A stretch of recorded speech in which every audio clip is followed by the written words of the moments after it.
Hi guys, it is day 7? I don't know anymore. I've lost track. It's day 7. Let's say it's day 7 of van build and 7 or 8 of van build, and we are doing windows today, which means we're cutting into our van. It's gonna be fun. Shenny's way more excited than I am. I'm like nervous. She's excited. Power tools, love them. So we're going to start with our rear left window, and we'll walk you through each step of how to cut and fit your bonded window. So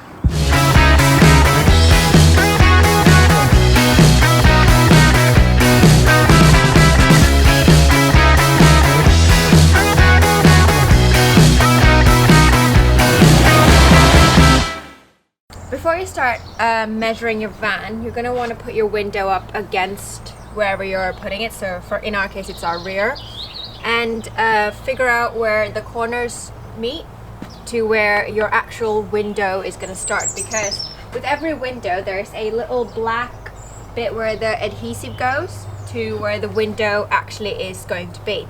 We've already done our left rear window, and it looks really good. So the edging that we put on covers up any uneven mistakes or surfaces. Most online retailers that sell van windows usually make windows specifically for the type and model of van you have. So we bought ours to fit the exact measurements of the Peugeot Boxer, which is why when we put our window against it, it lines up exactly to where this square is. So we know that our starting point is from this end, from that, and so forth. So the first thing you want to do is measure from the outside of your window to where the actual inner window starts. So you can see this whole black area is where the adhesive is going to go. In our case, this is going to be about 13.4 to where it actually starts on this side. And then we just do all 4 corners. And what you do here is you start from the outer point and you measure 13.4 in and you mark it. Some people just mark it with an actual pen, and that's fine, because that's when you're cutting it out, you're just going to be cutting out your mark points. And even if you're not, that window is going to cover your entire area, so you're not going to see it. However, we prefer to use tape. It's just a preference.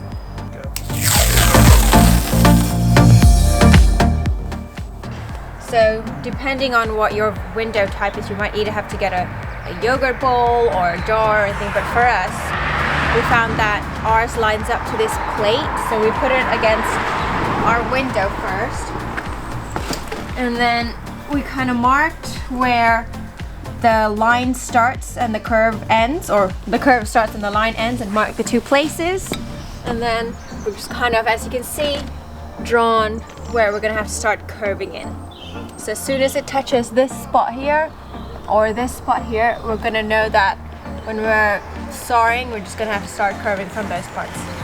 After you've measured up and you're happy with your measurements of where the window is going to go, use a 10mm drill bit so that you can, it's basically where you're going to start your jigsaw.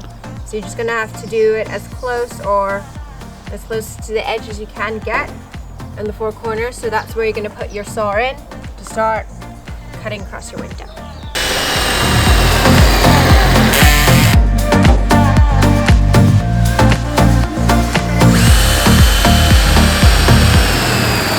Whenever you're buying your blades for your jigsaw, make sure it's a really fine tooth blade that's specifically for cutting metal sheets between 0.5 to 1.5 millimeters. Only because if you end up with a coarse blade, you're going to end up hacking your metal in your van, and it's just going to look grim. So make sure you have a really fine toothed blade, specifically for really thin metal sheets. And most jigsaws have a setting for metal. In the Ryobi, it's like around 0. Always make sure to have your safety goggles. You can also have ear defenders, but at the moment we don't have them. But make sure you have your safety goggles, because there's going to be metal shavings flying all around while you're cutting it. And then when you're starting, always do either the bottoms or your sides, but leave the top for the last, because at the end you don't want it falling onto your feet, so you want to be pushing it in after. And also you don't want the metal to twist or buckle off if you are from the corners, or especially if you're finishing at the bottom. So always make sure to do your sides and your bottom and finish up with the top so you can easily push it in.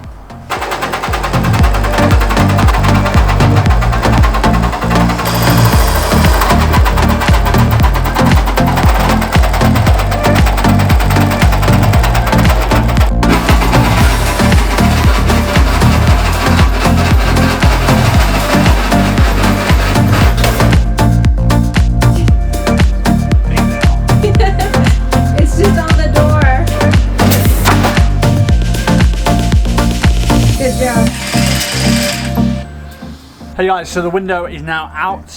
We saw that through and successfully, a lot better job than this one was, but kind of makes sense. This was our second try, that was our first try. So we took all the lessons we learned from the first one, applied for the second one, and overall it's a much cleaner job, which is great because it makes all the next bits a lot simpler. One thing that we were still a little bit wary of was just giving ourselves a little bit of leeway on the corners. So we got ourselves a flat file with a curved side instead of a needle nose file. The reason you want this is so that if you're doing flat surfaces, flat side, great for doing corners with the curved side, you can actually get the curved edges. A needle nose is a bit of a nightmare because it kind of just creates very small kind of mountains and doesn't really do the job that's required. It's just not very good. So get one of these instead of the stuff. So yeah, we just gotta file these edges down, make it a little bit smoother, and also just take a little bit off, just so that when it comes to do our edging, this kind of stuff, it's as even and symmetrical all the way around, so it looks as good as possible. So that's what we're doing now, and yeah, probably just gonna get on because it sounds awful, so you probably don't want to hear it. It's pretty simple stuff, you know. But now it's kind of time for edging. So it's really, really simple stuff. You got this kind of long, very kind of stiff pipe almost that you just pretty much wedge on here. Now you ideally want to start on a side because when it rains and on cold mornings you're going to get condensation and it's naturally going to drip down. So you don't want that to get into your tubing. So if you have it on the side, you kind of eliminate a lot of the risk of that getting in there.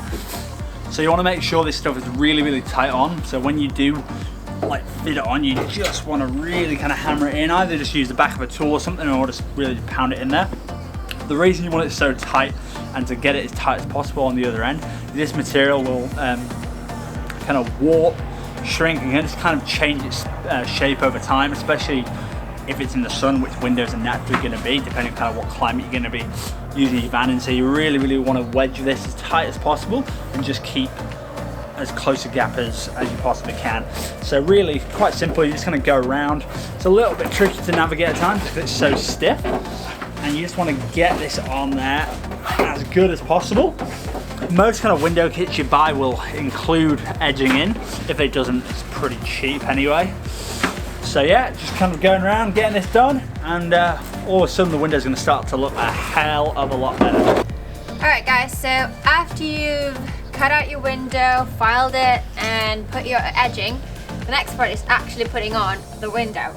Now, most places that sell windows also sell the fitting and bonding kit, and it kind of comes like in a pack box like this, and it's got gloves, you've got your wind-bond glass wipe so that you can wipe around it and around your van. You've got a primer and an applicator, and this would be the adhesive that goes around the van. So you just cut the nozzle to cut it as wide as you can, because you do want to make sure that you get a thick line across, and make sure you get as thick as you can, because when it rains you don't want it to leak, especially on top. So for this you're just going to need a sealant gun. Any sealant gun will do, and that's it. let's get this window on.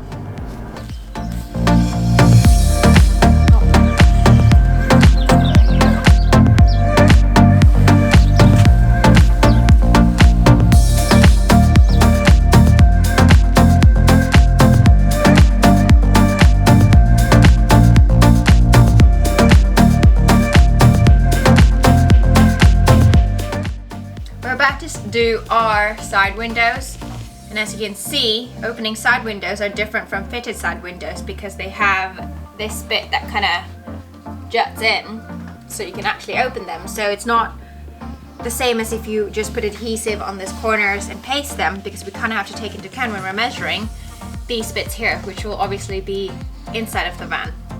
So where usually you will measure till this black line, over here we're measuring only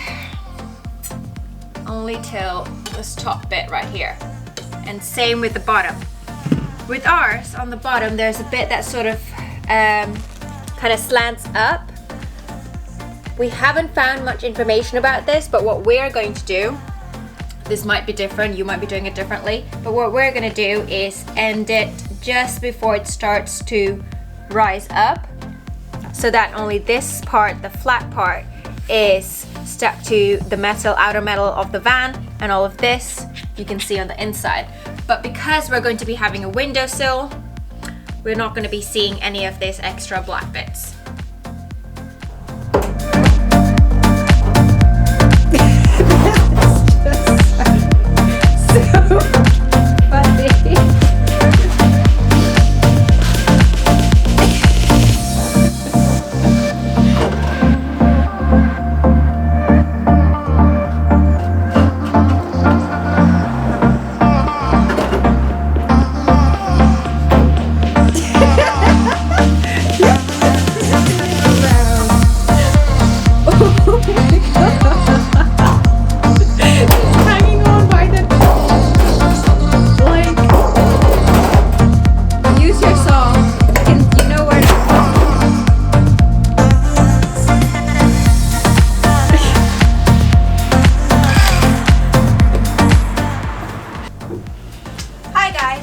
That is how you install your van windows. We have in ours 2 side windows. This one's the one that slides open, all flush and fitted, and this one over here is on our sliding doors, which is just a simple fitted window. And then obviously you've seen the 2 back windows. So don't forget to like this video if you like it, subscribe and share. Thank you for watching.